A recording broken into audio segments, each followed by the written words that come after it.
I just want to say this. Thank you all from the bottom of my heart for what you have done. All of you have supported this remarkable effort that you just saw going on. And I want to offer a special thanks to Marshall and Brian and their team.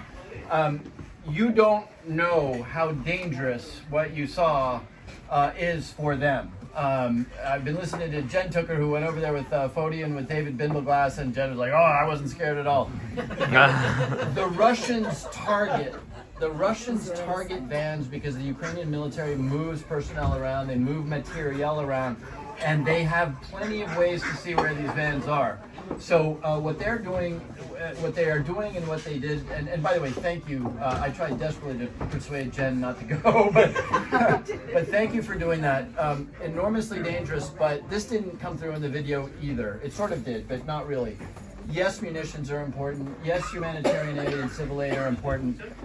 When you're isolated in a small town, surrounded by the Russian military, a brutal, brutal force, to see people from the outside coming in and risking everything to tell you that the world is standing with you, that is the difference between defeat and victory. That morale is so important.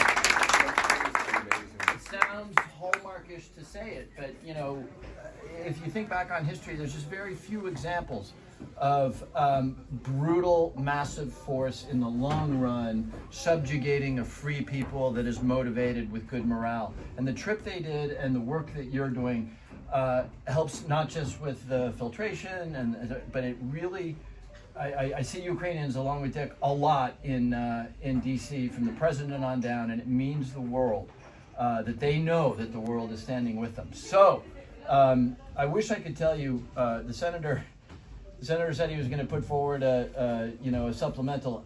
It's a 50-50 proposition at best, and I don't know what happens after January. You can all form your own judgments based on what you've heard.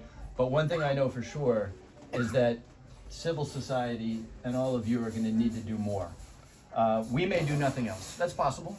The Europeans will step up a little bit. Europeans can't step up to the extent that we can. But we're all going to need to do more. So thank you for what you've done. But please leave here motivated by what you saw, the wonderful, wonderful work that Marshall and Brian and their team are doing. And think of 5 other people that might help, that might contribute. Because I don't know what's going to happen after January, but we might stop officially doing anything. At which point, this becomes our fight. And believe me, it's our fight. Our grandparents, our great-grandparents stood against brutality and violence and totalitarianism. This is our moment. And you know what? We are not losing people the way the Ukrainians are. Our sons and daughters aren't dying on the front lines. They're just asking us for money and for moral support. That's what UAI is doing, and that's what we need to keep doing. Thank you for being such an important part of that. Thank you so much.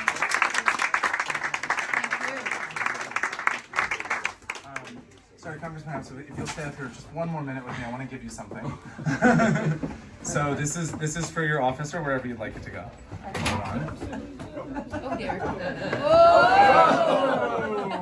about danger. Yeah. And you thought Donetsk was bad. Yeah. So this is just on behalf of the team for everything that you've done. You've probably seen the real life one in Kiev. Oh my God. But this is, for anyone who doesn't know, this is the Mother Ukraine statue, which is all across Ukraine in some form or another, but the main one is in Kiev. All of them are faced towards Moscow, originally designed in deference to Moscow, and since they've replaced the hammer and sickle on her shield with the trident in the last, I think, year or so, yep. It's now a symbol of defiance for Moscow. So this is for you, and wherever you do decide to place it, just angle it towards Moscow.